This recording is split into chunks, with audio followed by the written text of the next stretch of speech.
বৈকুণ্ঠৰ কল্পতৰু পুৰাণ সূৰ্য ভাগৱত বুলি ক'লে দশম ভাগীৰ কথাই আমাৰ মনলৈ আহে কিয়নো শংকৰ গুৰুজনাই সৰ্বপ্ৰথম দশম ভাগীকে অনুবাদ কৰিছিল সংস্কৃতৰ পৰা আৰু তাৰ বহু সময়ৰ পাছতহে তেৰাৰ প্ৰপন্ন শিষ্য মাধৱদেৱকে ধৰি গোপাল চৰণ দ্বিজ অনিৰুদ্ধদেৱ আদিসকলে সংস্কৃতৰ পৰা এটি স্কন্ধ কোনো অধ্যায় অনুবাদ কৰি ইয়াত সংযোজন কৰিছে আৰু শংকৰ গুৰুজনাই মাজে মাজে আৰু দুই এটি স্কন্ধ অনুবাদ কৰিছে কিন্তু সৰ্বপ্ৰথম আমি চিন্তা কৰিলে দশম ভাগীকেই ভাগৱত বুলি সৰ্বপ্ৰথম প্ৰচলন হৈ আছিল এতিয়া ভগৱন্ত পুৰুষ ঈশ্বৰ কৃষ্ণদেৱে উদ্ধৱক সিদ্ধান্ত দিছিল যে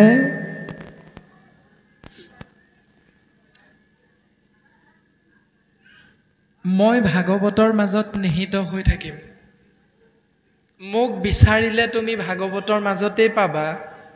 মোৰ ৰূপ হ'ব শব্দ ব্ৰহ্ম ৰূপ আৰু একেটা কথাকে শংকৰ গুৰুজনায়ো মাধৱ গুৰুজনাক কৈ থৈ গৈছিল ও শুনিও মাধৱ মূৰ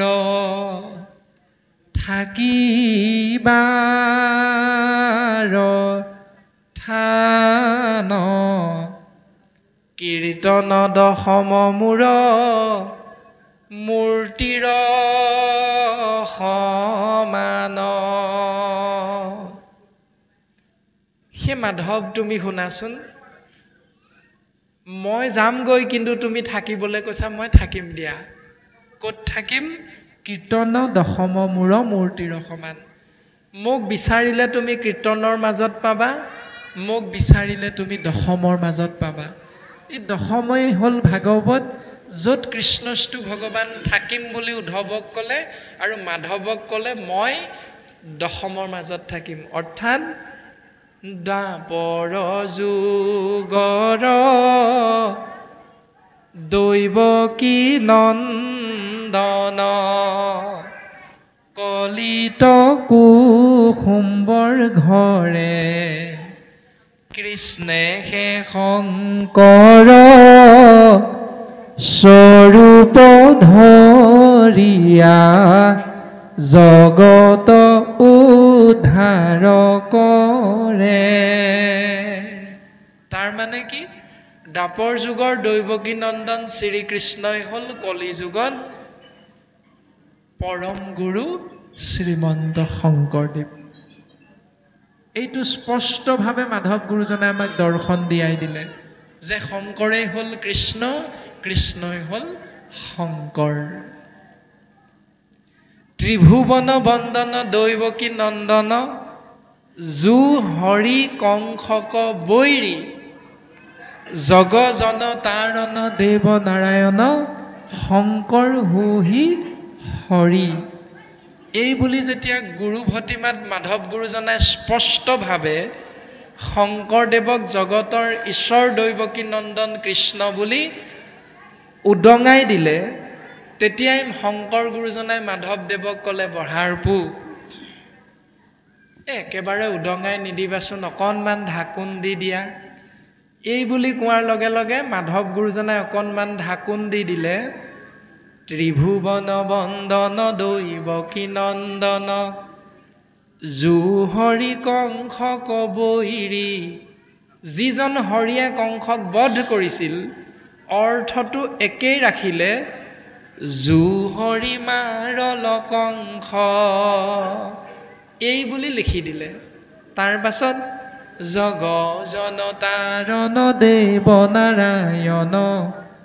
শংকৰ হুহি হৰি ইয়াৰ বিপৰীতে শংকৰ তাকেৰি অংশ শংকৰদেৱ সেইজন ঈশ্বৰৰ অংশ এই বুলি মাধৱ গুৰুজনাই অকণমান ঢাকোন দি দিলে এনেধৰণে আমি প্ৰত্যেকজনাই বুজি পাওঁ যে দ্বাপৰ যুগৰ দৈৱকী নন্দন কৃষ্ণই কলি যুগত শংকৰ গুৰু চৰিতৰ জৰিয়তে আমাক সিদ্ধান্ত দিলে এনেধৰণে ৰাম পূৰ্বকালে ইটো ৰাজ্যে নাছিল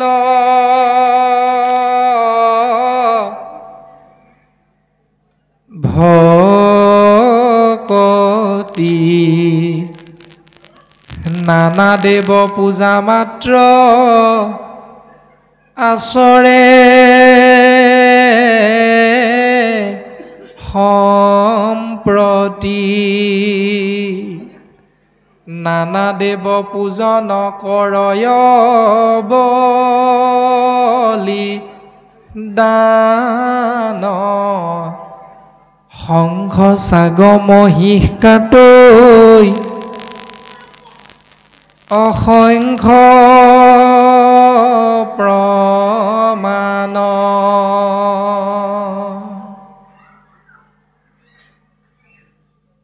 নানা দেৱ দেৱতা পূজা অৰ্চনা কৰি জীৱবিলাক অধোগতি হৈছে এই অধোগতি হোৱা দেখি ভগৱন্ত পুৰুষ পৰমাত্মা পিতৃয়ে বৈকুণ্ঠত চিন্তা কৰিছে ওলোকতল গৈল কলি পাপ সাগৰত কৃপাময় কৃষ্ণে চিন্তা কৰি বৈকুণ্ঠত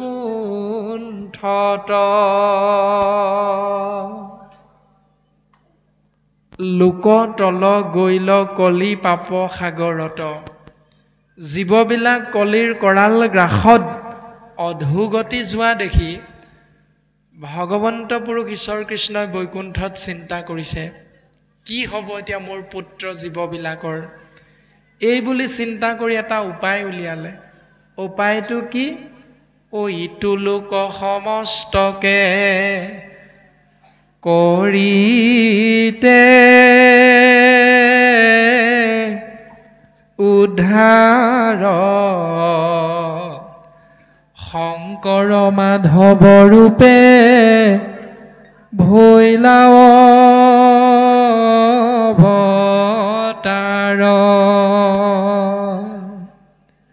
ইটো লোক সমস্তকে কৰিতে উদ্ধাৰ শংকৰ মাধৱ ৰূপে ভৈলা অৱতাৰ ভগৱন্ত পুৰুষে বৈকুণ্ঠৰ পৰা চিন্তা কৰি এই ধৰাধামত শংকৰ আৰু মাধৱ ৰূপে জীৱৰ কল্যাণ সাধনৰ উপায় চিন্তা কৰি গুৰু ৰূপে অৱতৰণ কৰিলে আৰু অৱতৰণ কৰি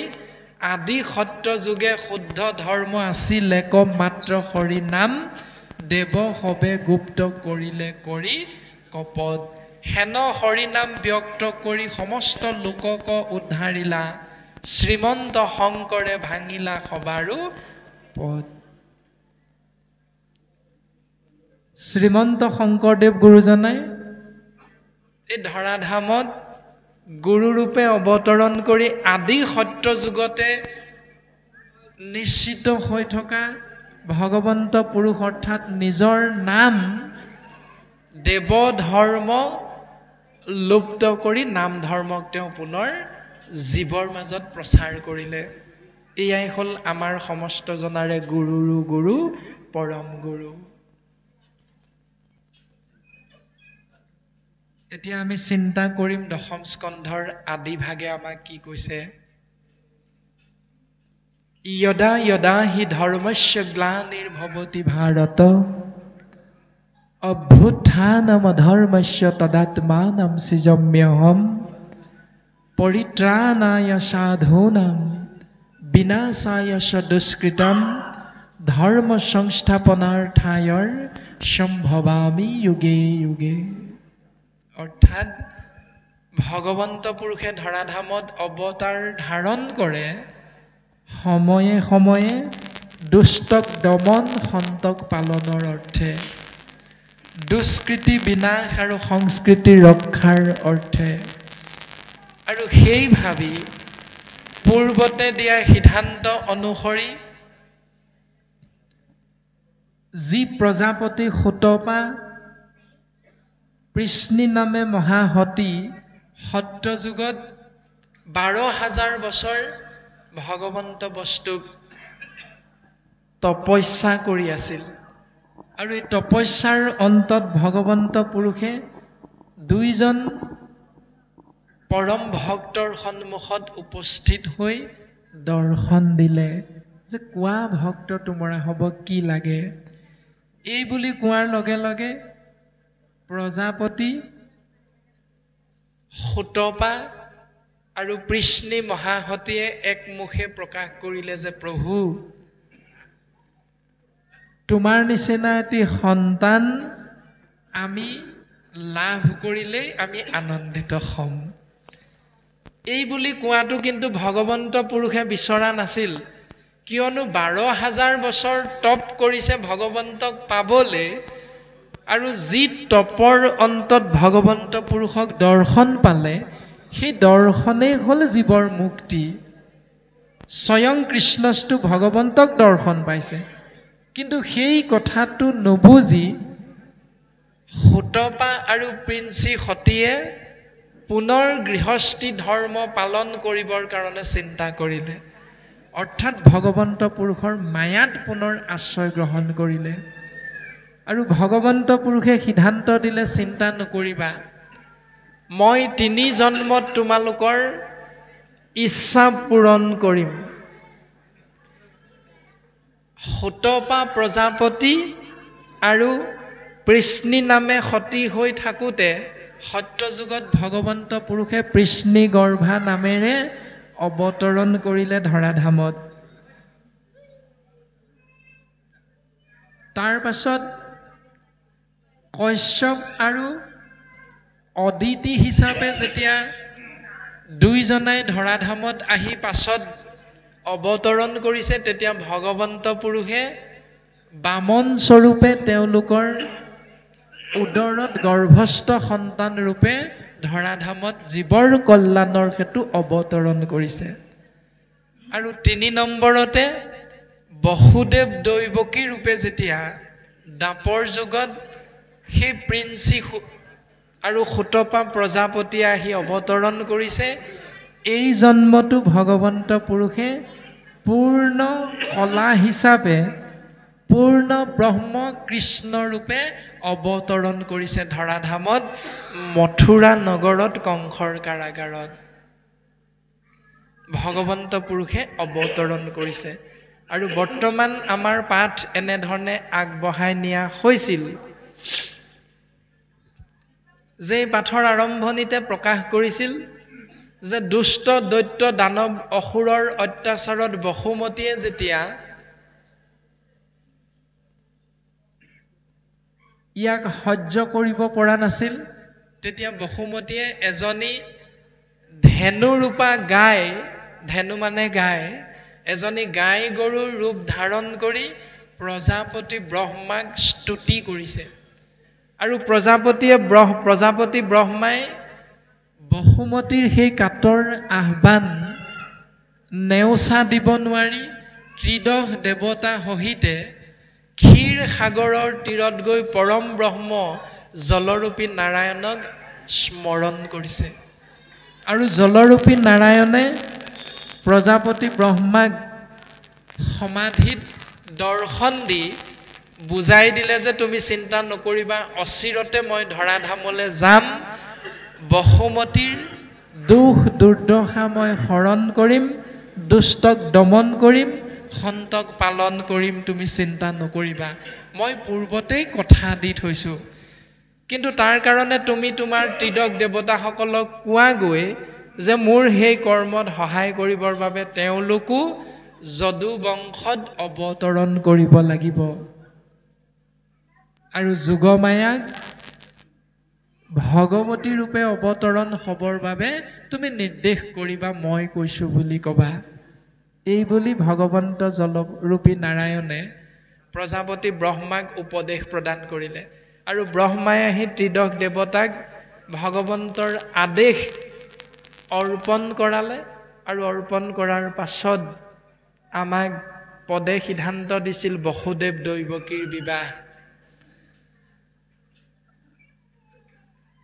বসুদেৱ আৰু দৈৱকীৰ বিবাহত কংস ৰাজাই আকাশবাণী শুনিছিল, নিজে ৰথৰ বাঘজৰি ধৰি লৈ গৈছিল। আপোনাসৱ সমস্ত জনা সৰ্বজানন্তা। আৰু আকাশবাণী শুনিছিল যে দৈৱকীৰ গৰ্ভজাত অষ্টম সন্তানে বধ কৰিব তোক অবলীলাক্ৰমে। দৈৱকীৰ গৰ্ভজাত অষ্টম সন্তানৰ দ্বাৰা কংসৰ বিনাশ হ'ব। এই বুলি যেতিয়া আকাশবাণী শুনিল, তৎমুহূৰ্ততে কংসই চিন্তা কৰি দৈৱকীক শিৰচ্ছেদ কৰিবলৈ আগবাঢ়িছিল। কিন্তু স্বামী মহাসন্ত বসুদেৱে উপায় চিন্তা কৰি দৈৱকীৰ প্ৰাণ ৰক্ষা কৰিলে, যে দৈৱকীৰ গৰ্ভত যেতিয়াই সন্তান জন্ম হ'ব, হে ৰাজন কংস, আমি তৎমুহূৰ্ততে তোমাৰ আগত আনি তোমাৰ হাতত অৰ্পণ কৰিম। তুমি তাক বধ কৰা, কি কৰা সেইটো তোমাৰ কথা, মই প্ৰতিশ্ৰুতিবদ্ধ, তোমাক মই দৈৱকীৰ এটি এটি সন্তান অৰ্পণ কৰিম, তুমি চিন্তা কৰিব নালাগে। দৈৱকীও থাকিব জীয়াই, তোমাৰো ৰাজা একো অনিষ্ট নহ'ব। কাৰণ তুমি যে জগত বিখ্যাত মহাশক্তিশালী ৰজা, ত্ৰিভুৱনে জানে স্বৰ্গ মৰ্ত্য পাতাল সমস্ততে। কিন্তু এফালে তোমাৰ মৰমৰ ভগ্নী, অন্যফালে নাৰী জাতি দৈৱকীক যদি বধ কৰা, তেতিয়াহ'লে ই তোমাৰ মহা অন্যায় হ'ব ৰাজন। আদি ধৰণে বসুদেৱে কংস ৰাজাক বুজাই বঢ়াই দৈৱকীৰ প্ৰাণ ৰক্ষা কৰিলে। আৰু প্ৰাণ ৰক্ষা কৰাৰ অন্তত কিন্তু বসুদেৱ দৈৱকীক কংস ৰজাই লৌহ অন্ধকাৰ কাৰাগাৰত বন্ধন কৰি ৰাখিলে। আৰু সেই বন্ধনৰ মাজতে এটি এটিকৈ দৈৱকীৰ গৰ্ভত 8টি সন্তানৰ অৱতৰণ হ'ল। আৰু বৰ্তমান পাঠ হৈ থাকোঁতে পদে কৈ গৈছিল যে প্ৰথম সন্তানটিৰ নাম হ'ল কীৰ্তিমন্ত, এনেধৰণে এটি সন্তানৰ নাম হ'ল ভদ্ৰসেন, এটি সন্তানৰ নাম হ'ল শংকৰখন, আৰু এটি সন্তানৰ নাম হ'ল কৃষ্ণ। এনেধৰণে 8টি সন্তান দৈৱকীৰ গৰ্ভত বসুদেৱৰ ঔৰসত অৱতৰণ হ'ল এই ধৰাধামত। এই 8টি সন্তানৰ ভিতৰত সপ্তম সন্তানটি হ'ল শংকৰখন। শংকৰখন মানে বলৰাম, যাক অনন্ত বুলি শাস্ত্ৰই সিদ্ধান্ত দিছে। জলৰূপী নাৰায়ণ ভগৱন্ত পুৰুষ য'ত শয়ন কৰি থাকে, যিখন বিচনাত শুই থাকে, সেই শয্যাভাগীৰ নাম হ'ল অনন্ত শয্যা। মানে অনন্ত মানে বাসুকী নাগে ভগৱন্ত পুৰুষক শয়ন কৰিবলৈ মেৰ খাই এখন সুন্দৰ শয্যা নিৰ্মাণ কৰি থৈছে নিজেই, অনন্তই। সেইকাৰণে সেই শয্যাভাগীৰ নাম হ'ল অনন্ত। ত্ৰেতা যুগত অনন্তই ৰামৰ লগত লক্ষ্মণ স্বৰূপে অৱতৰণ কৰিছিল, আৰু ভগৱন্ত পুৰুষে শ্ৰীৰামচন্দ্ৰ ৰূপে অৱতৰণ কৰিছিল। আৰু তেতিয়াই লক্ষ্মণে কৈছিল যে দাদা, মাতৃ জানকী লক্ষ্মী গোসানীৰ ইমান অত্যাচাৰ উৎপীড়ন হ'ল, মই তোমাক যিমান ক'লোঁ যদিও মই তোমাৰ ভাতৃ লক্ষ্মণ ভায়েক হিচাপে তুমি এটাও কথা মোৰ নুশুনিলা দাদা। এইবাৰ কিন্তু তোমাতকৈ মোক ডাঙৰ কৰি দিব লাগিব, তেতিয়াহে মই ধৰাধামলৈ যাম। এই বুলি কোৱাৰ কাৰণে সেই পূৰ্ব সিদ্ধান্ত অনুসৰি ভগৱন্ত ৰামচন্দ্ৰই লক্ষ্মণক কৈছিল, হ'ব অনুজ, তুমি বাৰু অহাবাৰ মোৰ ককাই হৈ তুমি অৱতৰণ কৰিবা। সেইকাৰণে অনন্তই সপ্তম পুত্ৰৰূপে দৈৱকীৰ গৰ্ভত অৱতৰণ কৰিছিল। কিন্তু দৈৱৰ দুৰ্বিপাকত বিধিৰ বিধান নহয় খণ্ডন। পৃথিৱীৰ ওপৰত বসুমতীৰ ওপৰত ইমানেই অত্যাচাৰ উৎপীড়ন বাঢ়ি গ'ল যে ভগৱন্ত ঈশ্বৰ কৃষ্ণ তৎমুহূৰ্ততে আহিবলৈ বাধ্য হৈ গ'ল। সেইকাৰণে দৈৱকীৰ গৰ্ভত 5 মাহ হওঁতেই দৈৱ যুগত গৰ্ভস্থ সন্তান অনন্তক শংকৰখন বা বলৰামক ৰোহিণীৰ গৰ্ভলৈ স্থানান্তৰিত কৰা হ'ল। ৰোহিণী হ'ল বসুদেৱৰ প্ৰথমা পত্নী, দৈৱকী হ'ল দ্বিতীয় পত্নী। দুয়োফালৰ পৰা বসুদেৱ ডাঙৰ, বলৰাম ডাঙৰ দুয়োফালৰ পৰা কৃষ্ণতকৈ। 5 মাহ গৰ্ভস্থ সন্তান আগতীয়া, সেইকাৰণেও 5 মাহৰ ডাঙৰ। আৰু অন্যফালে ৰোহিণী যিহেতু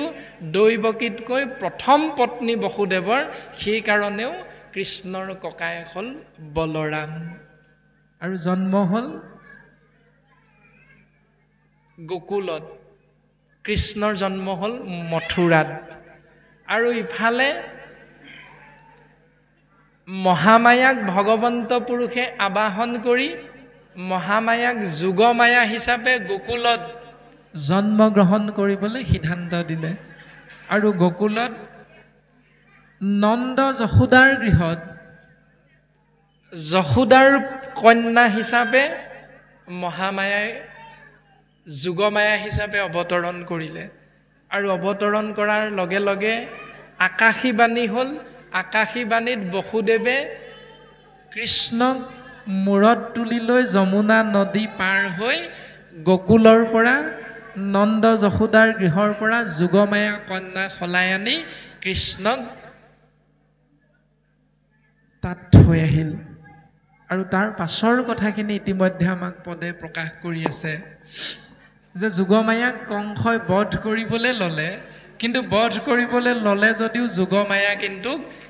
কংসই বধ কৰিব পৰা নাছিল। আৰু তাতেই কংসই বুজি পালে যে তেওঁ ইতিমধ্যে যি 6টি সন্তানক বধ কৰিলে, এইটো কংসৰ অপৰাধ। এই অপৰাধৰ কথা কংসই বুজি পাই বসুদেৱ দৈৱকীৰ চৰণ কমলত পৰি কংস ৰাজাই অনুশোচনাত দগ্ধ হৈ সেৱা নিবেদন কৰিছে। বৰ্তমান আমাক পদে প্ৰকাশ কৰিছিল দুলৰী চন্দ্ৰভাগীয়ে এনেধৰণেই।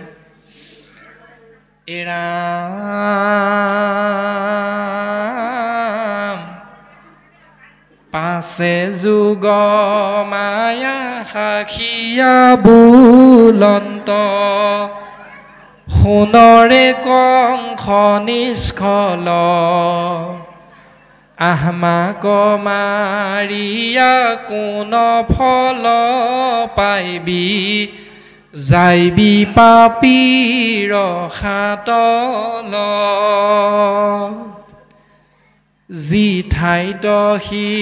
ঠাইত উপজিল গয়া, তোৰ পূৰ্ব প্ৰাণ বৈৰী, দুখী দৈৱ কি ক ব্যৰ্থে হিংসা কৰ, অধোগতি যাইবি মৰি। যোগমায়া উৰি গুচি গ'ল, কিন্তু কংসক জ্ঞান দি থৈ গ'ল যে তই যদিও তোৰ প্ৰাণবৈৰীক হত্যা কৰিব পাৰিছো বুলি ভাবিছ, এইটো তোৰ মিছা প্ৰলাপ, মিছা চিন্তা। তোৰ প্ৰাণবৈৰী য'তে ত'তে উপজি আছে, জন্ম হৈ আছে, তই কিন্তু বুজি পোৱা নাই। এই বুলি প্ৰথম জ্ঞানটো যোগমায়াই প্ৰদান কৰিছে। এইখিনিতে শাস্ত্ৰই আমাক আৰু এটা বিশেষ জ্ঞান প্ৰদান কৰিলে যে যি মুহূৰ্তত ঈশ্বৰ কৃষ্ণ ধৰাধামত অৱতৰণ হ'ল, সেই স্থান মথুৰাত কিন্তু যোগমায়া নাই। যোগমায়া আছে কিন্তু গোকুলত। কিন্তু যোগমায়া যেতিয়া মথুৰালৈ আহিল, কৃষ্ণ কিন্তু মথুৰাত নাই, কৃষ্ণ গোকুলত আছে। তাৰ মানে মায়াৰ গৰাকী হ'ল স্বামী ঈশ্বৰ কৃষ্ণ। য'ত ঈশ্বৰ কৃষ্ণ প্ৰকাশমান হৈ থাকে, তাত একো বস্তু বেলেগ থাকিব নোৱাৰে। কিয়নো ভগৱন্ত পুৰুষ ঈশ্বৰ কৃষ্ণ নিজেই সমস্তৰে সৃষ্টিকৰ, নিজেই সমস্তৰে গৰাকী। সেইকাৰণে সেই স্থানভাগীৰ নাম হ'ল বৈকুণ্ঠ। ন যুগ কুণ্ঠ সমান বৈকুণ্ঠ। বৈ মানে নাই, কুণ্ঠ মানে ভয়। আজি যিভাগী অনুষ্ঠানত আমি উপবিষ্ট হৈ আছোঁ, ইয়াৰ নাম হ'ল নামঘৰ। এতিয়া নামঘৰ ভাগীৰ বৈশিষ্ট্য যদি আমি বুজিবলৈ যাওঁ, মত্তৰ বৈকুণ্ঠ বুলি কৈছে। এই ৰাম নামঘৰ নামঘৰ অসমীয়া জাতি আমি এইয়ে পৰিচয় নামঘৰ নামঘৰ ভকতিৰ আলয় জীৱৰে আশ্ৰয় শুনা নাজাতি গয়া জ্ঞাতি ঘটে সমন্বয় ঘটে সমন্বয় নামঘৰৰ বিনে আমাৰ অস্তিত্ব নৰয় নামঘৰৰ বিনে আমাৰ অস্তিত্ব নৰয় এয়াই মৰ্ত্যৰ দ্বিতীয় বৈকুণ্ঠপুৰী আমাৰ নামঘৰ যি ভাগি আমি অসমীয়া জাতিৰ পৰিচয় যাক ভকতিৰ আলয় আলয় মানে হ'ল গৃহ বা ঘৰ যাক ভকতিৰ কেন্দ্ৰবিন্দু বুলি সিদ্ধান্ত দিয়া হৈছে ইয়াত জাতি ধৰ্ম বৰ্ণ ভাষা নিৰ্বিশেষে শিক্ষিত অশিক্ষিত গাঁৱলীয়া নগৰীয়া আবাল বৃদ্ধ বনিতা শিশু যুৱক যুৱতী ককা আইতা সমস্তৰে সম অধিকাৰ আছে এই পবিত্ৰ পুণ্যধামত আৰু এই নামগৃহত আহি যি ধৰণে পবিত্ৰ পুণ্যধাম বৈকুণ্ঠৰ সপ্তম দুৱাৰৰ দ্বাৰৰক্ষী আছিল জয় বিজয় সেই জয় বিজয়ে ব্ৰহ্মাৰ মানস পুত্ৰ চাৰি সিদ্ধক ককৰ্থনা ইতিকিং অৱমাননা অপমান কৰাৰ কাৰণে বৈকুণ্ঠত থাকিও কিন্তু অসুৰ যোনিত জন্ম গ্ৰহণ কৰিবলৈ অভিশাপিত হ'ব লগা হৈছিল সেইকাৰণে আমি প্ৰত্যেকে সাৱধান হোৱাটো অতিব প্ৰয়োজন যে যি পবিত্ৰ পুণ্যধাম মৰ্ত্যৰ ভক্তিৰ আলয় নামক গৃহ দ্বিতীয় বৈকুণ্ঠত উপস্থিত হৈ থাকিম সেই সময়খিনিত আমি কেনেকৈ থাকিব লাগিব আমি নামাচাৰ্য হ'ম আমি পাঠাচাৰ্য হ'ম আমি নামঘৰীয়া হ'ম কিন্তু আমি যদি কৈ দিওঁ বোলে নাম ল'বলৈ আজি কাক মাতিছা বোলে আমুকক তেতিয়াহ'লে আমি আৰু কৃষ্ণ হয় বোলে কিয় তেওঁৰ লগত মোৰ নচলে নহয় এই যে আমাৰ সামাজিক চিন্তাবিলাক কৰি থাকোঁ জয় বিজয়ৰ নিচিনা সেই আচাৰ আচৰণটো যদি আমিও কৰি থাকোঁ তেতিয়াহ'লে বৈকুণ্ঠত থাকিও আমি নৰকলৈ যাব লগা হ'ব সেইকাৰণে চিন্তাটো আপোনাৰ মোৰ প্ৰত্যেকৰে নিজৰ নিজৰ বৰ্তমান পদে সিদ্ধান্ত দিলে যে যিজন মায়াৰ গৰাকী যিজন কালৰ গৰাকী সেইজন যি স্থানত থাকে সেই স্থানেই হ'ল পবিত্ৰ বৈকুণ্ঠ এতেক বচন বুলি ভগৱতী কংসৰ আগে শুনাই অনেক থানত থাকি লন্ত পাছে নানা পূজা বলি খায় এই সমস্তখিনি কথা কংসৰ আগত জ্ঞান প্ৰদান কৰি ভগৱন্ত পুৰুষৰ নিৰ্দেশ মৰ্মে ভগৱতী মহামায়া যোগমায়া কালী ভদ্ৰা দুৰ্গা আদি আদি আপুনি মই যি নামেৰে নামাকৰণ নকৰোঁ কিয় একেগৰাকীয়ে কালী ভদ্ৰা দুৰ্গা মহামায়া যোগমায়া ভগৱতী একেগৰাকীৰ নামে সেই একেগৰাকীকে ভগৱন্ত পুৰুষে ক'লে যে তুমি পৃথিৱীত থকা যাবগৈ নালাগে বোলে কিয় তুমি মনুষ্যৰ বলি পূজা খাই থাকিব লাগিব তাৰমানে উত্তৰটো কি যে ভগৱন্ত পুৰুষে মায়াক ৰাখি থৈ গ'ল এইটো কাৰণে যে জীৱবিলাকে প্ৰকৃততে মোক আশ্ৰয় কৰিব নে জীৱবিলাকে মোৰ মায়াত পৰি বিপথে পৰিচালিত হ'ব কোনটো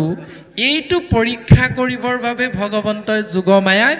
মনুষ্যৰ পূজা বলি খাই থাকিবৰ বাবে ধৰাধামত থাকিবলৈ কৈ দিলে এইটো ভগৱন্তইহে কৈছে তেওঁক থাকিবলৈ কাৰণ এইটোৱে হ'ল ভগৱন্তৰ মায়াটো অবস্তুক দেখাবয় বস্তুক আৱৰি এহিটো মুহুৰ মায়া জানা নিষ্ট কৰি সেই প্ৰজাপতি ব্ৰহ্মা যিসকল জীৱই অবস্তুবিলাককে বস্তু বুলি ভাবি ভাবি চিন্তা কৰি পূজা সেৱা কৰি আছে সেইটোৱে হ'ল মোৰ মায়াটো তাৰ মানে 10 মাহ 10 দিন মাতৃ গৰ্ভত বহু দুখ কষ্ট ভোগ কৰি এটি সন্তান ধৰাধামত আহি অৱতৰণ হয় আৰু সেই সন্তানটিয়ে ডাঙৰ হৈ শিক্ষিত হৈ জ্ঞানী হৈ সেই পিতৃ মাতৃক বৃদ্ধাশ্ৰমত ৰাখে মায়াটো কোনটো 10 মাহ 10 দিন মাতৃয়ে গৰ্ভত দুখ যন্ত্ৰণা কষ্ট ভোগ কৰি পৃথিৱীলৈ সন্তানক লৈ আহে আৰু সেই সন্তানে ডাঙৰ হৈ শিক্ষিত হৈ জ্ঞানী হৈ সেই পিতৃ মাতৃহালক বৃদ্ধাশ্ৰমত ৰাখে এইটোৱে হ'ল ভগৱন্তৰ মায়াটো দ্বিতীয় কথাটো হ'ল ইমান দুখ কষ্টৰ মাজত থকা সেই পিতৃ মাতৃক সেৱা শুশ্ৰূষা ঈশ্বৰ জ্ঞান কৰাৰ বিপৰীতে মাটিৰে এটা মূৰ্তি নিৰ্মাণ কৰি মা মা বুলি কৈ ধূপ ধূনা জ্বলাই দুৰ্গা পূজা কৰি থাকে 4 দিন 5 দিন মান এতিয়া ভক্তিটো প্ৰকৃততে ক'ত আছে যিগৰাকী মাতৃয়ে 10 মাহ 10 দিন ধৰি আপোনাক মোক ধৰাধামলৈ আনিলে সেইগৰাকী মাতৃৰ দুখ দুৰ্দশা বুজিবলৈ আমাৰ সন্তানসকলৰ সময় নাই বিপৰীতে যিগৰাকী ভগ্নী সেই ভগ্নীগৰাকীক ভগ্নী হিচাপে সমাজত চিনাকি দিবলৈ সন্মান দিবলৈ টান পাওঁ সেই ভগ্নীগৰাকীক ধৰ্ষণ কৰিবলৈ আমাৰ যুৱকসকল বা বাপসকলে চিন্তা কৰে কামনা বাসনা যুক্ত হৈ একেজন বাপে একেগৰাকী আয়ে গৈ মাটিৰ মূৰ্তি এটা বনাই মা মা বুলি ধূপ ধূনা জ্বলাই চিঞৰি থাকে আমি দুৰ্গা পূজা নকৰিবলৈ আকৌ নাই কোৱা কিন্তু আমি তুলনাটো ইয়ালে অনা হৈছে যে চৈতন্য শক্তি ঈশ্বৰ কৃষ্ণ পৰমাত্মা হৃদয়ত প্ৰকাশমান হৈ থকা আপোনাৰ মোৰ মাতৃদেৱো ভৱ পিতৃদেৱো ভৱ এই দুজনক ঈশ্বৰ জ্ঞান কৰিবলৈ টান পাওঁ কিন্তু বিপৰীতে মাটিৰ মূৰ্তি এটাৰ ওচৰত গৈ মন্ত্ৰ মাতি মাতি সেৱা পূজা কৰিবলৈ ভাল পাওঁ ভক্তি কোনটোত আছে শাস্ত্ৰই কোনটোৰ কথা আমাক সিদ্ধান্ত দিছে চিন্তা কৰাটো আপোনাৰ হ'ব নিজৰ আমি মাত্ৰ সেৱাহে নিবেদন কৰা হৈছে বৰ্তমান এনেধৰণে দুলৰী চন্দ্ৰভাগীয়ে আমাক সিদ্ধান্ত দিলে তুমি সবু আউৰ অনুতাপ এৰা মৃতক পুত্ৰক প্ৰতি চিৰকাল প্ৰাণী একত্ৰে নথাকৈ বিষম দৈবৰ গতি তাৰ পাছত কংস ৰাজাই বসুদেৱ দৈৱকীৰ ফালে চাই উপদেশ দিছে কি বুলি কৈছে এৰাম ও আকাশী বচন শুনিয়া ভাগিন গণক মাৰিলো আমি ব্ৰহ্মবধি যেন জীয়ন্তে মাৰিলো ভৈলো কিনো গামী হেৰা মোৰ ভগ্নী দৈৱকী আৰু সন্ত বসুদেৱ এই আকাশী বচন শুনি মই খঙত অগ্নিশৰ্মা হৈ ব্ৰহ্মবধি মহাপাপত লিপ্ত হলো জীয়াই জীয়াই মোৰ ছটাকৈ ভাগিনক মই বধ কৰিলো হত্যা কৰিলো বসুদেৱ দৈৱকীক মাতৈ পাছে জন্মিল মনত তাপ শুনিও বহিনী শুনা বহি নাই কৰিলোহু ঘোৰ পাপ হেৰা মোৰ ভগ্নী আৰু হেৰা মোৰ বৈ নাই তোমালোকে শুনাচোন মই ঘোৰ মহাপাপ কৰিলো তোমাখাৰ ছয় তনয় মাৰিলো অধৰ্ম একো নাচাই যেহেন ৰাক্ষসে একোৱে নচাৱে আপোন পৰকো খায় তোমাৰ 6টি সন্তানক মই মাৰিলো ধৰ্ম অধৰ্ম বিচাৰ নকৰি যেনেকৈ এটা ৰাক্ষসে একো বাছ বিচাৰ নকৰি আপোন পৰ বাছ বিচাৰ নকৰি যেনেকৈ এফালৰ পৰা মখি মূৰ কৰি নিয়ে ময়ো তেনেকৈ তোমালোকৰ 6টি সন্তানক সম্বন্ধত মোৰ ভাগিন এই ভাগিন কেইটিক মই হত্যা কৰি ৰাক্ষসৰ পৰিচয় মই সমাজত জগতত দাঙি ধৰিলো তুমি হবু আউৰ অনুতাপ এৰা মৃতক পুত্ৰক প্ৰতি তোমৰা হবেও দুখ কৰি নাথাকিবা সুখ কৰি নাথাকিবা তোমৰা হবে অনুতাপ এৰা চিৰকাল প্ৰাণী একত্ৰে নথাকৈ বিষম দৈবৰ গতি কিয়নো প্ৰাণীবিলাক জন্ম হোৱা মাত্ৰই যে মৃত্যু চিৰন্তন সত্য এইটো আমি সকলোৱে জানো সেই কাৰণে আজি বা কালিলৈ জীৱ জন্ম হৈছে যেতিয়া মৃত্যু অৱশ্যম্ভাৱী গতিকে এদিন কাৰোবাৰ আগ কাৰোবাৰ এদিন পাছ গতিকে তোমালোকৰো এই সন্তান কেইটি হয়তো ধৰাধামত আয়ুষ ইমানেই আছিল গতিকে এই সন্তান কেইটিৰ কাৰণে তোমালোকে বৰ এটা বেছি দুখ আৰু শোক কৰি নাথাকিবা এৰাম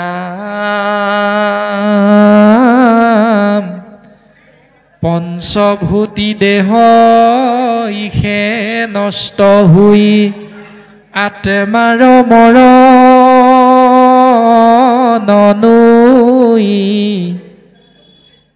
হেন বিমৰিষি কৰৈ যিটো প্ৰাণী নথাকৈ শোক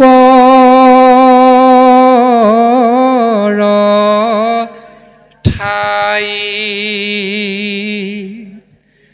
এৰাম হেন জানি সবে খেদ পৰিহৰা মৰা ভাগিন কলাগি তাসম্বাৰ শুইবে এহি লিখিত মই ভৈলো বধ ভাগি পঞ্চভূতি দেহ পঞ্চভূত মানে যিজন গৰাকী সেইজন হল ভগৱান ভগৱান মানে ভ মানে ভূমি গ মানে গগন উ মানে বায়ু আ মানে অগ্নি ন মানে নীৰ ভ মানে ভূমি অৰ্থাৎ মাটি গ মানে গগন অৰ্থাৎ আকাশ ন মানে নীৰ অৰ্থাৎ পানী মাটি পানী বায়ু অগ্নি আকাশ এই পঞ্চভূত